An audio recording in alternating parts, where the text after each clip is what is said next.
Hello. This is Jonathan, and you're listening to the Jonny Talks podcast, the place where we help you achieve your financial goals.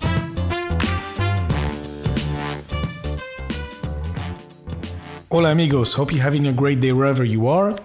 And if you're a new listener to the show, special warm welcome to you. I really appreciate you tuning into the show.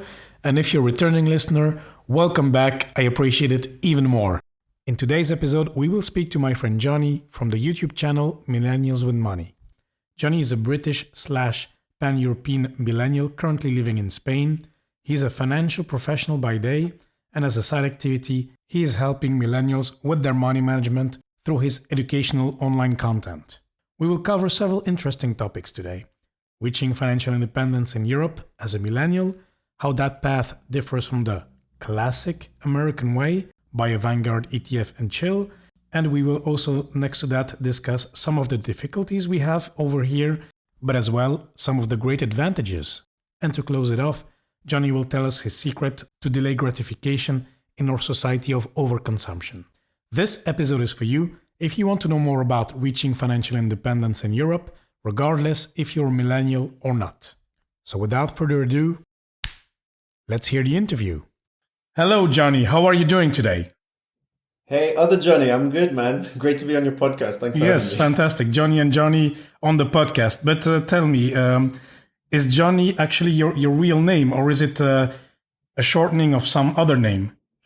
Yeah, so Jonathan is my official birth name. But ever since I've been young, my friends have called me Jonny. So stuck with me throughout my life. And, I let people call me Jonny. It's that's how I roll. Funny, it's a Jonny and Jonny or Jonathan and Jonathan by their real names. So anyway, welcome and great to meet you. I know we've been chatting a bit on social media and stuff. So great to see you. Great to have you on because you're the man behind Millennials with Money, the YouTube channel. That's right, yeah. So what is that about? What is this channel about? Can you guide us through it?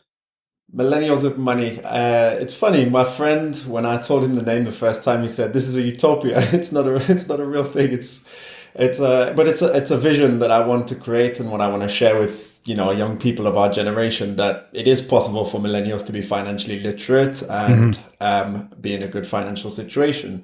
So that all came about as an idea. Originally started as a blog, then went into an Instagram page, and then as time went on, I've taken it onto YouTube and I do videos about personal finance, investing, financial independence. And the goal is all about really teaching young people of our generation, how to invest, how to save money, how to budget, so that we can deal with some of the problems that are faced by our generation today, such as, taking on a lot of debt, living paycheck to paycheck. It's something that I've really wanted to do and something I've really wanted to something I really want to help other millennials to get their money right, so to speak. Okay, yes, very good. I like that mission. It's a bit similar to mine. And you cover as well quite a wide area of topics. I mean, I watched a few of your videos. So I just watched one about managing your time versus, if you should outsource a task or do it yourself to save the money, or is that if you run a business, maybe time is more important. So this is one topic. You go as well through stocks, for example, Unilever, and many other topics. But today, I think we want to focus on financial independence. So, Jonny, what is financial independence to you? For me, financial independence, I'd stick with the broadly accepted definition of it, that it's the ability to not depend on a 9-to-5 job or have to depend on somebody or something for your income. You have your self-sufficient, so to speak, your finances, your assets, they generate your income, and you're self-sufficient. That's the key word for me when I think financial independence. Okay. And does that mean, I know you made a video on that you will be able to retire early as well, or what is your plan here? Yeah, so for me, the retire early part, I think it catches a lot of people out. A lot of people think, correct. Oh yeah, so financial independence, retire early. The FIRE movement, they think, at 35, at 40, I'm going to be sitting on the beach every day, in the south of Spain with a beer, chilling for the rest of my life. But I think what it really means when you say retire early is the ability to be able to step away from a 9 to 5, a corporate job, a full-time job. It's essentially, it gives you that liberty to, if you want to keep working, you can. But of course, at this point, you'd be self-sufficient and you can essentially do what you want. Me personally, I mean, we'll see how time goes. Early in my FIRE journey, I'm still quite young. I think I'll probably either keep working or I will do something, at least definitely, to make sure that, I'm doing something productive with my life, that I'm able to give back to others and help people. That's really my goal once I meet financial independence. Yes, and you're already in Spain, so at least you got one part covered. I mean, the beers on the playa. I mean, okay, now it's COVID, but at least you're already closer to that part. Yeah, man, definitely, yeah. So tell us a little bit about that, because you're obviously an English speaker, native speaker, but you live in Spain. So what's your journey a little bit there? Sure. So I was born and grew up in the UK. I grew up in Newcastle, which is a city in the northeast. Did a lot of my school, a lot of my study there as well. While I was studying, I had the privilege to take part in the Erasmus program, and I originally went to France for some of my studies. I really loved the experience. I really enjoyed it, and it completely opened me up to working and living abroad. And yeah, from that one experience, I actually went back, had several internships, and then a full-time job in France. And it opened me up to Spain as well. Just, the exposure of living internationally. I've visited lots of other countries. And Spain really stood out to me because I'd been there on holiday as a child with family. But I was really interested in living there. And, being a UK passport holder and Brexit, the Brexit clock ticking down at the time. Yeah. It was very much, it was a now or never situation. I thought, if I'm going to make use of my freedom of movement one more time, then this is it. So I was able to get a job in Spain, very fortunately. And I arrived here at the start of 2020. So I had a month or two to enjoy it just before we got before we got locked down. Yeah. Yeah. Okay, very cool. So you lived in a bunch of European countries, and you're looking at financial independence. So how do you see that? I mean, how can someone, for example, in Spain, work on their financial independence? Because I have received a number of guests, from Europe and from US, and there's ways to do that, whether through the stock exchange, you can invest in real estate, you can save money, etc., or ETFs, that's a common one as well. So how does one do that in Spain? Is it any different? Yeah, so I guess this is something we'll come around to in our main discussion. But something I've noticed in Europe particularly is the culture here is very different compared to in the likes of the UK, the US. You don't have necessarily the same visibility of the FIRE community, of the financial independence movement. You don't necessarily have the same investing opportunities. It's not as visible. And if you think UK and US, you've also got a lot of tax advantages. So in the UK, you have your ISA accounts, which let you pay in £20,000 a year, and the gains from dividends or capital gains are tax free. In the US, you've got the likes of a Roth IRA or a 401k. But in Europe, by the European countries, I don't think there's the same range of tax incentives that the average person in the UK or the US gets access to. So though the universal principles still apply, maybe the journey will be a bit slower or a bit trickier because they don't have the same, I don't want to call them shortcuts, but they don't have the same springboards or advantages that someone in the US or the UK has, for example, if you see what I'm saying. Yes, it's true. And every country has its specific tax system. We love that. Every country is different in Europe. So language, food, everything, but taxes as well, unfortunately. So and then as well, one thing I'm missing myself is, and that's why there's people like you and I and our friend Sandy. Hello, Sandy, by the way. So, hey, Sandy.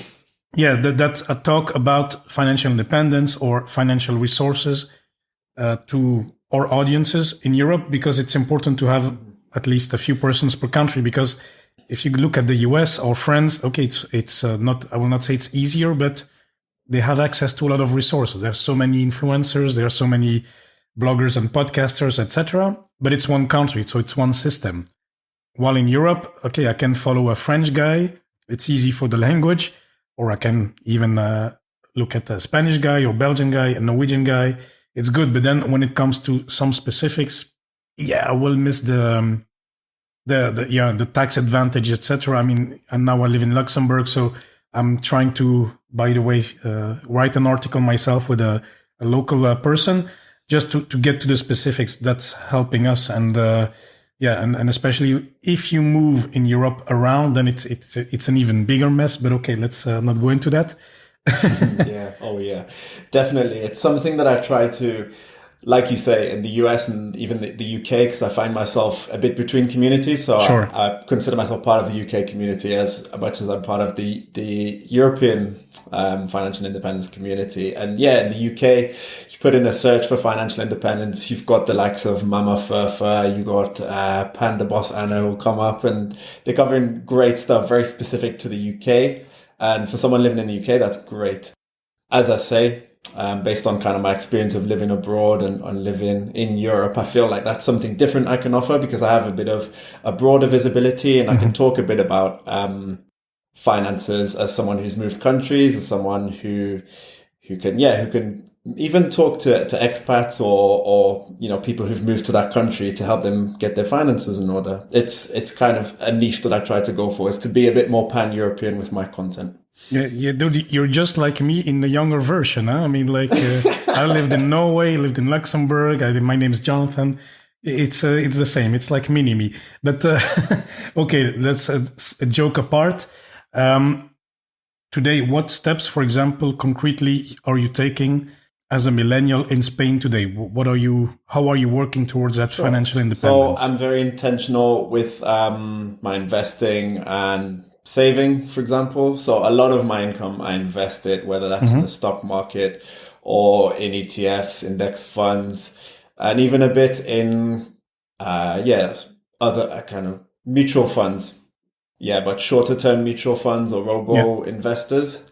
Because my goal is to kind of I not just want to invest in the stock market, I want to have a diversified range of assets. So I'm hoping to try and get a property at some point, but it's going to take some time just because of the way property investing is in Spain. You need a bit more deposit than you would in some other countries. But essentially, I make sure that I have a budget that I stick to very, very strictly so that I'm able to contribute the allocations, the amounts that I want to invest and contribute towards my financial future every month. And then, as you may have seen in that financial independence video that I did, I have goals. I set out goals, a timeline for achieving financial independence, because prior to that, I was taking the steps, but I didn't really know when I was going to achieve it.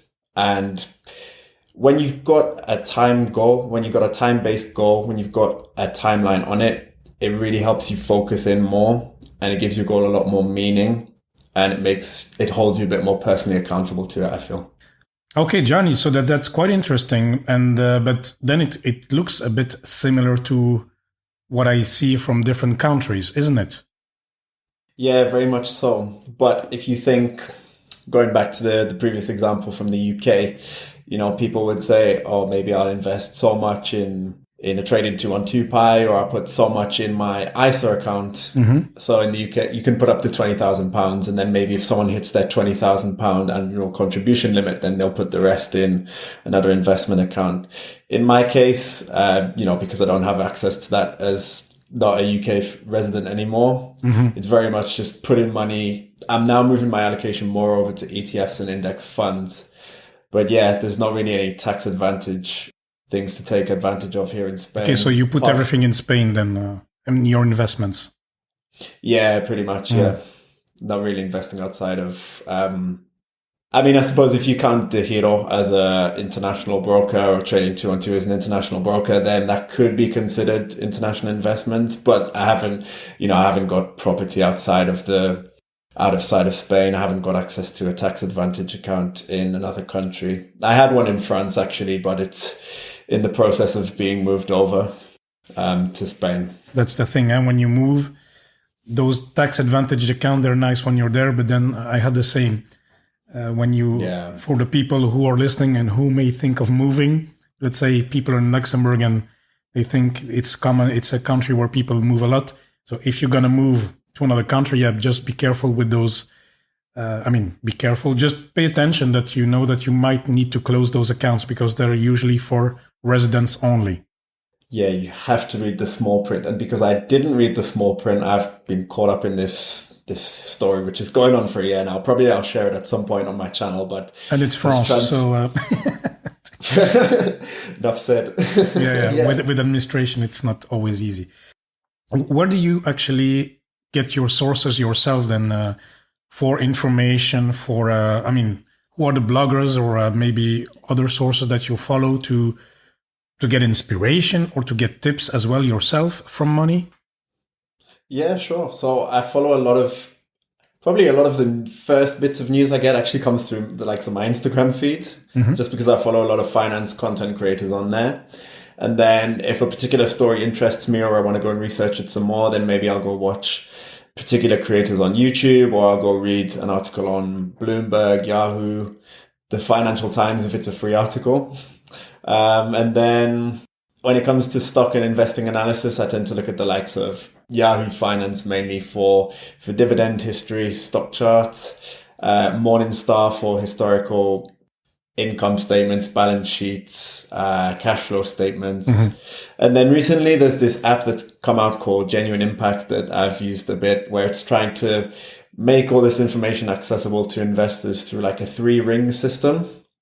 Okay. And yeah, so they base it on value, momentum, and there's another metric. There's 3 metrics essentially, and based on how full the rings are, that's how they rate companies. It's a nice new innovative concept actually. Okay, might need just to check it out just for fun, just to discover it. Yeah.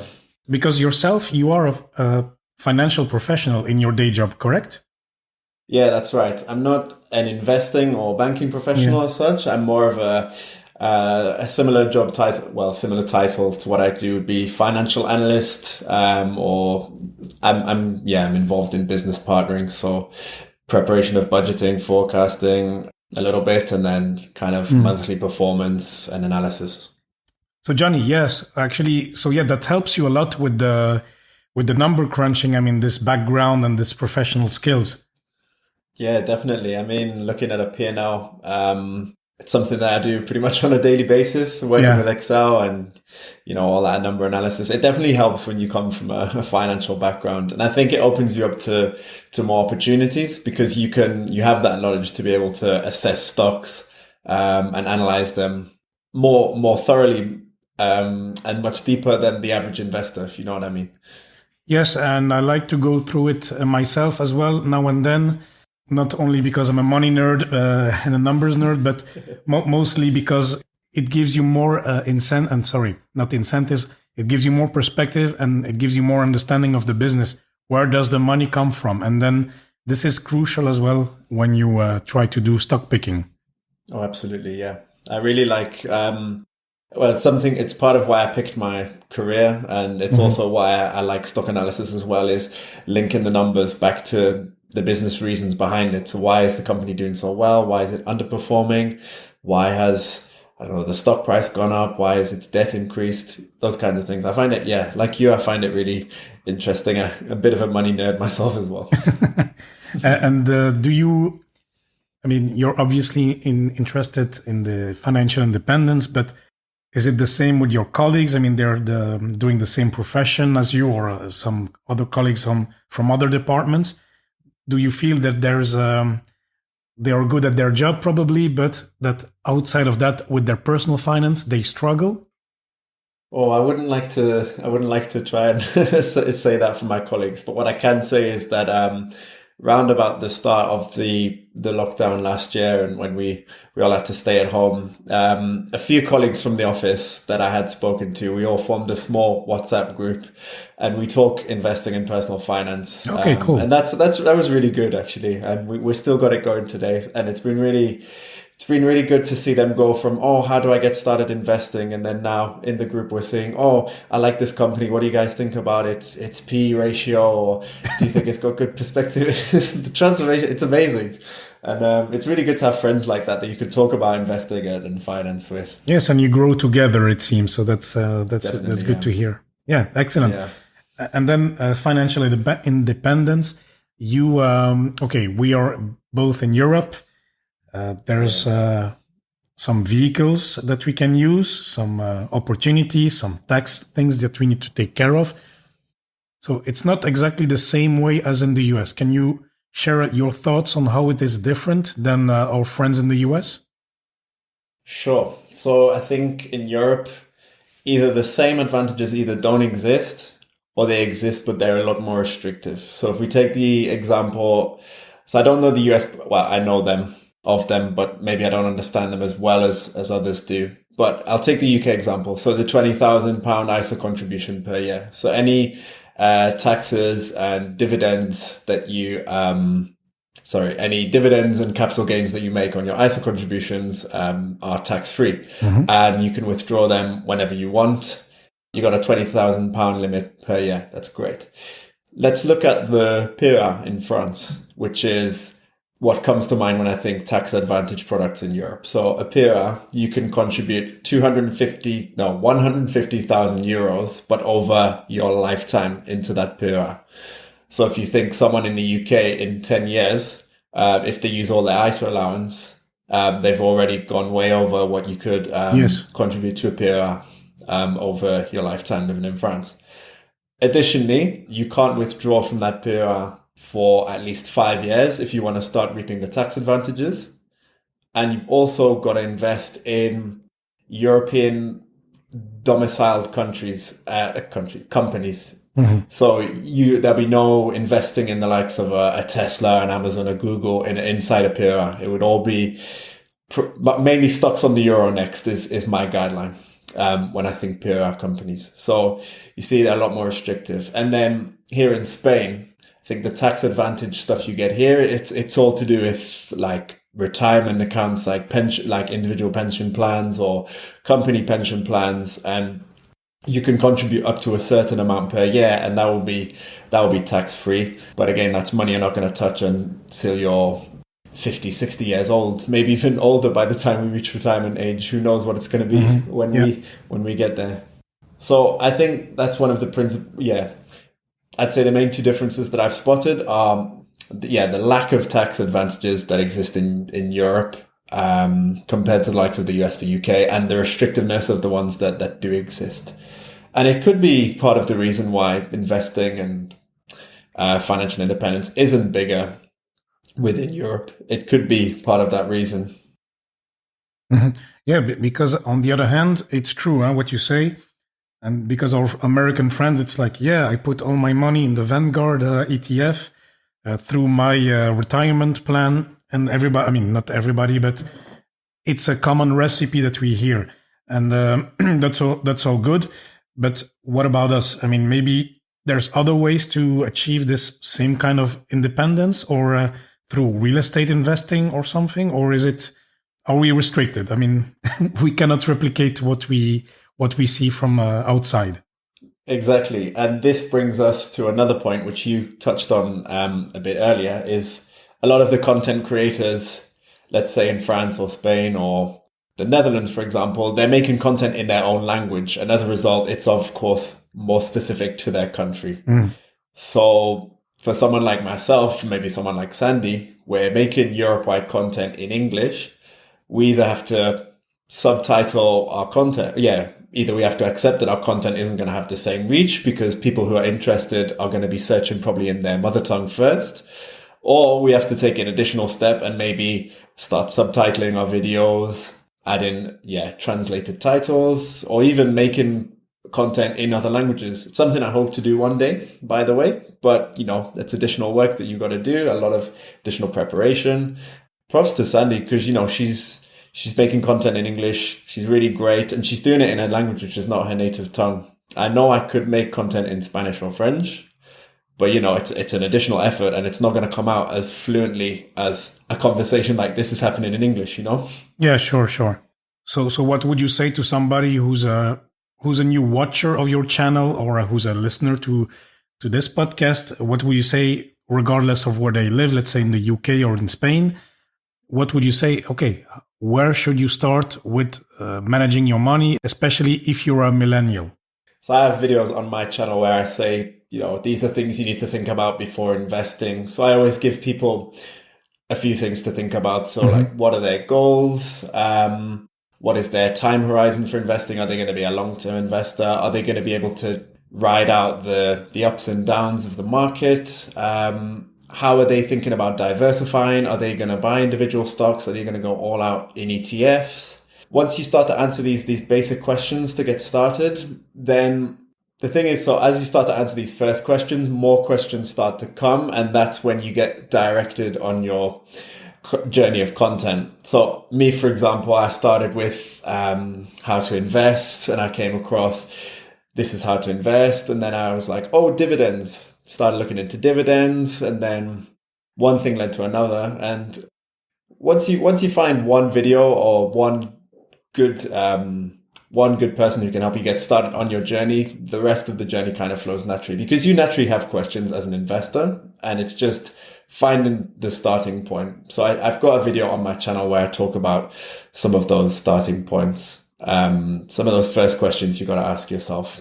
And one thing that I'm just thinking of, it's we are in Europe, but we have two big advantages that I think our American friends do not have. That means credit card debt and student loan debt. So which is, for example, two topics I usually don't talk about on the podcast or on the blog, because I don't relate to that, but fine. But on the other hand, for us in Europe, it's a big advantage because, for example, I don't know about yourself, Jonny, but when I started my career, I had a blanco sheet. So I had some small savings from before, from my childhood, but at least I started with zero debt. And credit card, it's not something that is really part of my culture. I mean, Belgians, usually we save money. We are famous for saving money and buying real estate. Not necessarily stock markets, but in my culture, we don't usually go far in credit card. And then the student loan that doesn't exist almost, because the yearly fee for university, I think it was about 600-700 euros back then. So it will not kill your budget, and you're starting with a clean sheet. So how was it for you, for example? First of all, trust me, if I'd known that I could have studied in Belgium or the Netherlands for a couple of €100 a year, I definitely would have done that when I was younger. But yes, very true what you say. And I think this comes down to the financial culture differences in Europe compared to the US.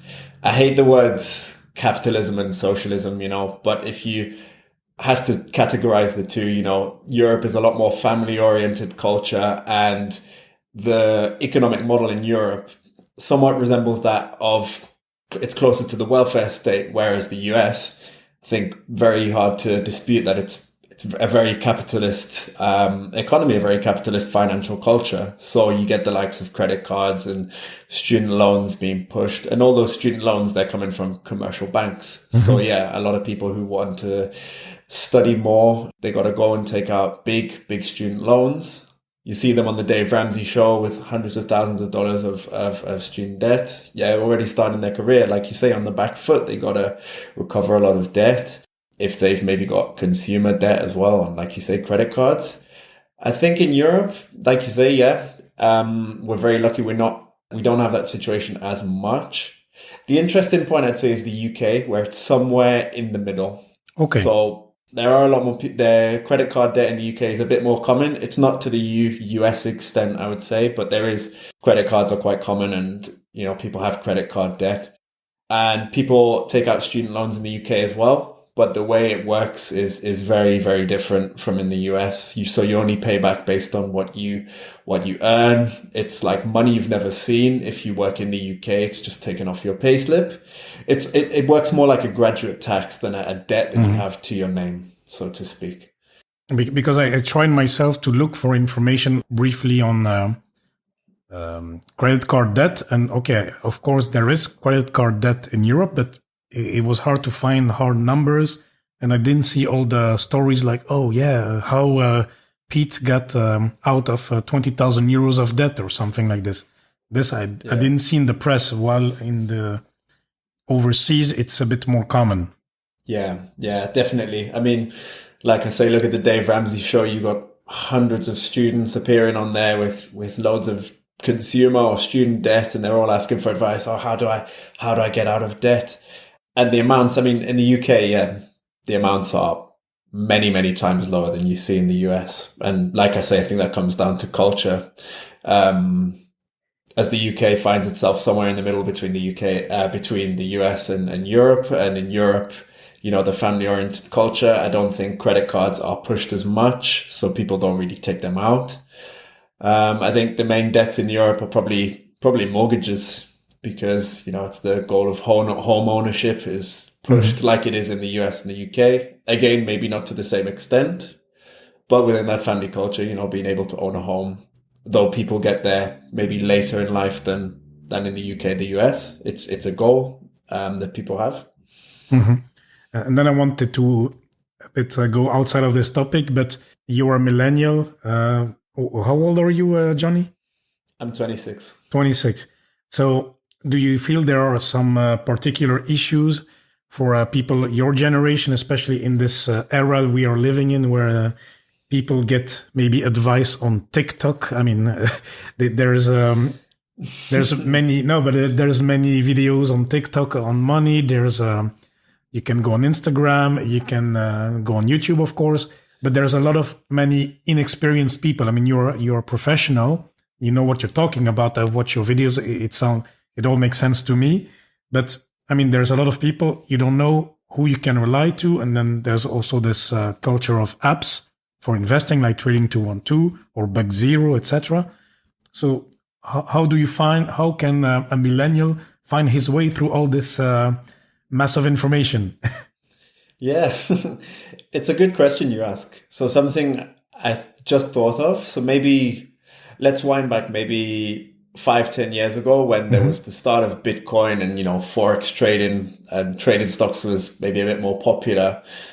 A lot of the inexperienced people, it would be all about making a quick buck, and the influencers who are talking about, oh yeah, I made 10,000 euros in a month starting with 200 euros on Forex trading. So that was the thing back then. I think now millennials and Gen Z are very technologically competent. But as a result, anyone who talks about money, who talks about investing, I don't want to call it guilty, let's call it guilty by association, because we've got that stigma from the past of the scammers who are still out there today, but are easier to recognize. But like you say, because people just associate off a lot of finance and investing content with scams, then maybe people are very hesitant to get into it. So what is the solution? I think it's all about transparency. I myself, I try to show some of my investments. I'm very honest and open about it. If I've lost money, I'm not afraid to show that I've lost money. And I think you got to understand why people are saying what they're saying.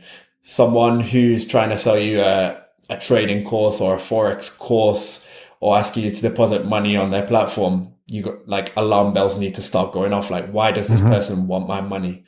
Someone who's trying to promote long-term investing and says, look, yeah, you might lose money, but long-term, if you stay in it long-term and you invest a little by little, then yeah, has a much better ring to it than someone who's trying to make you get rich quick. But it's not as exciting as GameStop.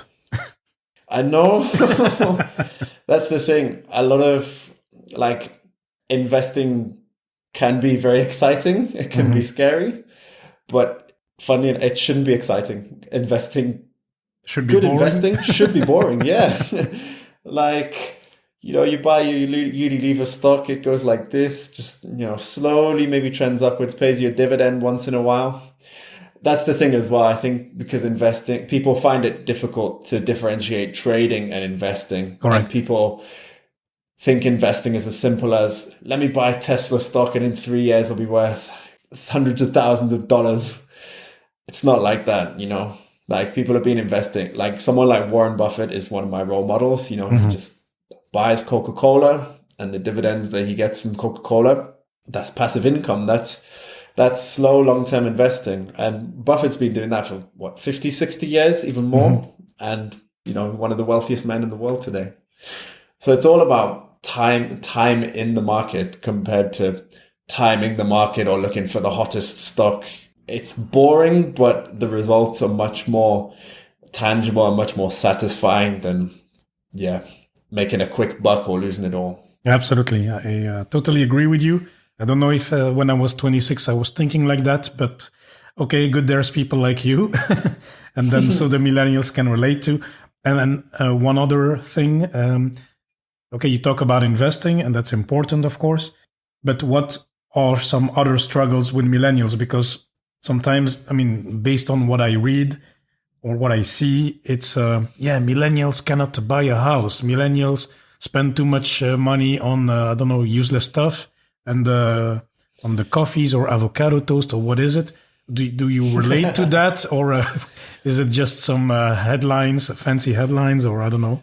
Some of it is maybe self-inflicted. Like I would look on Instagram stories on my personal Instagram and I'd see people going out for dinner every day. And I'd be thinking like, man, how much this must be costing you. Like you could just make food at home, for example. And, traveling is now low cost as well. Particularly we live in Europe. Yeah, that's good. Travel is super easy and it's really cheap compared to what it was in the past. But, traveling adds up. I'm guilty of it myself. I've traveled a lot. That's money that I could have invested. But as well, job opportunities, it's a lot more competitive to get into the job market now. We're being asked for more and more experience, higher qualifications. In the past, going to university in itself was enough. Now, they want people who've been to university, maybe speak 7 languages, be a programmer, I don't know what. Done Erasmus. Yeah, you're being asked for more and you typically get less in return. That's my observations. And it's really sad to see. So, some of it is in our habits, maybe the I want everything now culture, wanted to go out to eat or wanted to live our best lives is a common phrase. But there is a real struggle as well to get into the job market, to get the right opportunities, and progress in the career. Particularly, people living in cities like London, cities like Paris, that are really expensive. Yeah, the salaries these days don't really compensate for the cost of living there, some of them.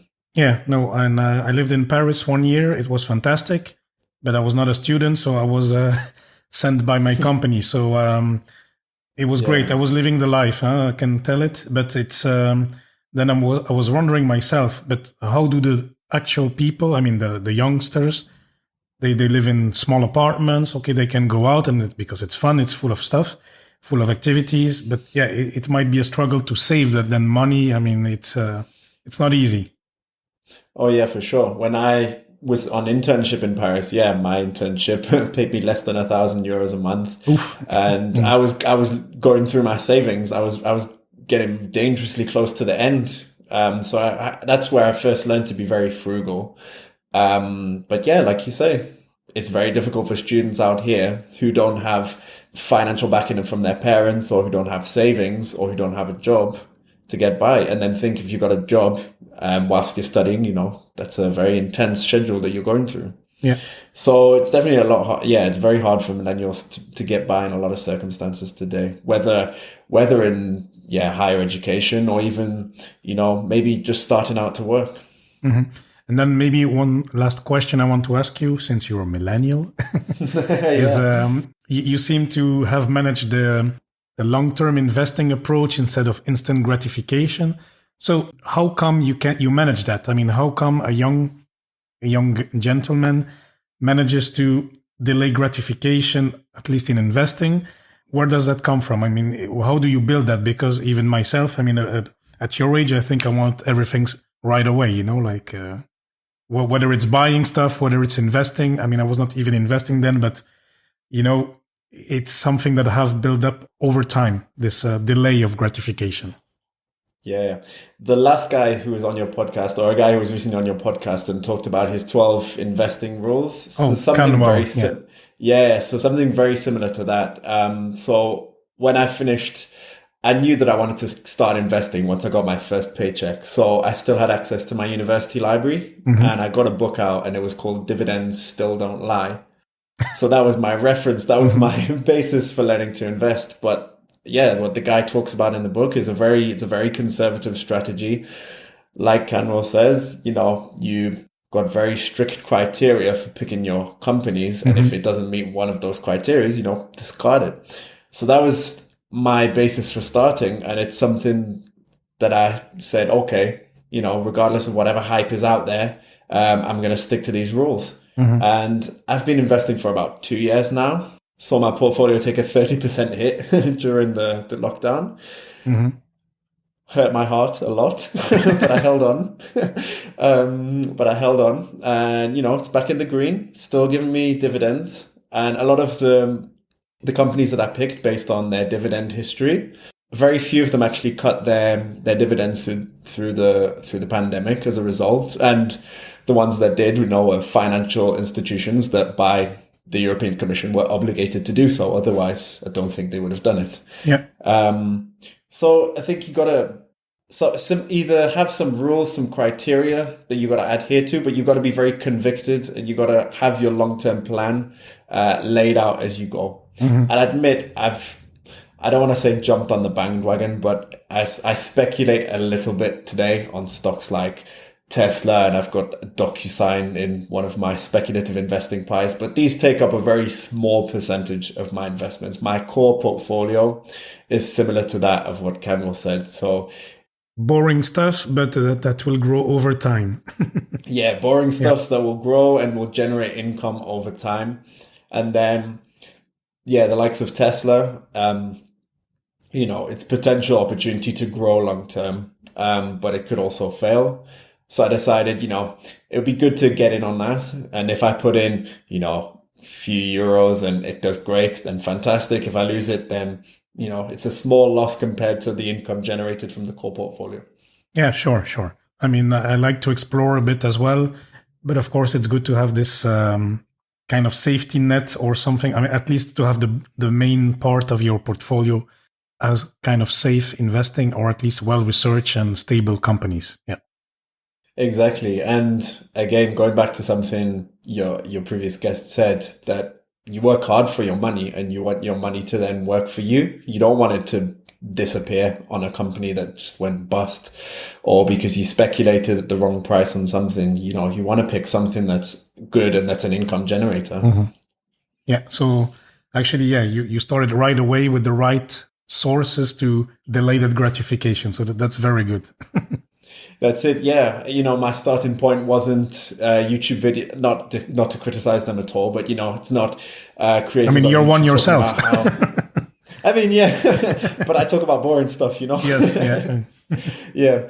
I mean, not to criticize people who make videos saying that Tesla's going to go up, or, a particular stock has huge potential, but there's an element of hype. There's wanting to get people to watch your video. So it's easy to get carried away in that. Yeah, for me, before I got into the social media game and followed content creators for investing, I read something outside of the hype, outside of the social media space, which really helped me to get my foundations, get my investing convictions before I started taking in opinions from others who are on social media.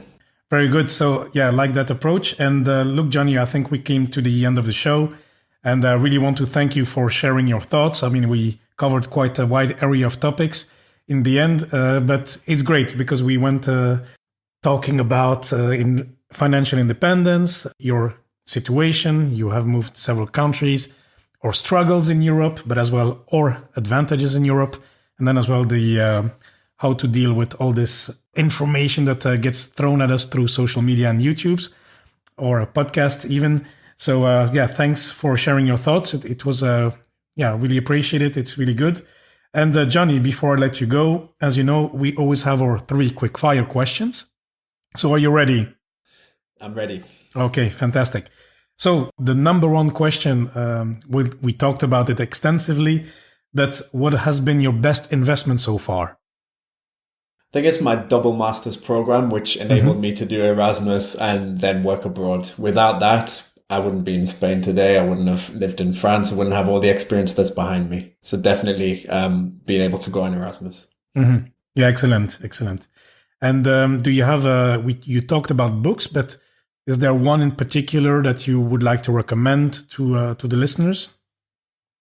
So I'll say Dividends Still Don't Lie, but in general, I find it difficult to pick out particular books as my favorite. So I definitely say, though, either one of the investing books in my house or one of the language learning books in my house. Okay, and who wrote this Dividends Don't Lie? It was Kelly Wright is his name. Very well. I'll look it up myself and I'll link it in the show notes so people can find it. And then do you have... Third question, do you have a purchase below 100 euros or 100 pounds that has helped you recently that you can recommend as well? Protective case for my iPhone and for my laptop, because I don't know how many times they would have broken if I didn't pay a bit more money to protect them. No, very good. I do the same. I have bought recently one for my camera that I bought. So it's, this kind of stuff, it's not expensive. It's a bit annoying, but you're so glad when you see your phone falling, or if it drops, anything can happen. So yeah, very good purchase. Yeah, and you take the back off one day and it's still nice and shiny like it was when you got out the box. Exactly. Okay, so Jonny, we talked about your YouTube, so that's Millennials with Money. Where are you on social media? Yes, so I'm on social media on Instagram at millennials with money with an underscore at the end. I'm also on TikTok at millennials with money. This is always one word. I've got the YouTube channel. I'm on Twitter at millennials_WM. I have a Facebook page as well. If you search millennials with money, that will come up. And that's my social media platforms. And then I've got my website, which is millennials-with-money.com. Okay, fantastic. I will link it all up. And then, Jonny, I want to thank you again. It was a pleasant conversation, so thank you so much. Great. Thank you very much, Jonny. It was a pleasure being on the show as well. I hope that you enjoyed this episode and that you learned something from it. And if you found it useful, please make sure you share it with a friend, or you can also rate the show in your favorite podcast app. This will help the show to grow. So if you do so, thank you very much. And now, before I let you go, let's go through the key takeaways. Number 1, on the FIRE movement in Europe. So FIRE stands for Financial Independent, Retire Early. The universal principles will apply here as well, but there is less visibility than in the US due to the market fragmentation. And by that, I mean that every country is different, and so are the tax systems and the tax advantage solutions for each country. And this can also be observed in the personal finance blogger influencer scene, which is also a fragmented market with all the different languages. Number 2, what are the steps that Jonny is taking towards FI, financial independence? He's investing in stocks and other investment vehicles. He follows a strict budget and contributes to his future every month as per his time-based goals. And number 3, I really liked his approach to learn and grow together with his colleagues through a WhatsApp group. So maybe that's something you can do as well with your friends or maybe some family members. It doesn't matter, whoever you feel comfortable to talk and learn about money with. I think it's a great way to grow together. Number 4, here are some money management tips as well. So yeah, you can start your journey by asking yourself questions. This will help you define your goals and your time horizon for investing. By starting with these questions, this will spiral into kicking off your financial journey. Money education should be all about transparency, and be wary online when you see get-rich-quick promises, and ask yourself if these people actually show their losses and wins, or if they only show wins and promises. So yeah, just be careful. It's a jungle out there, so that's why we are trying to help you with Jonny. And keep in mind, investing is a long-term process that should be boring actually. And on that note, one main rule is time in the market will deliver much better results than trying to time the market. I repeat, time in the market will beat timing the market.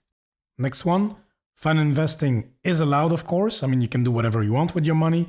Just be careful and make sure that it's a small portion of your overall portfolio so that if you have volatile stocks or risky stocks, that you can have fun with it, but you should not lose your sleep over it if, for example, the stock goes down 50% or if they lose a significant portion of their value.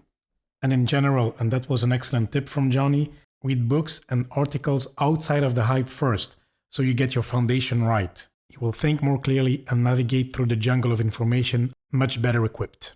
And last key takeaway for today: how does one delay gratification when it comes to investing? Follow strict rules, follow strict criteria, a bit similar to Kanwal Sarai's investing approach that we had on the show a couple of weeks ago.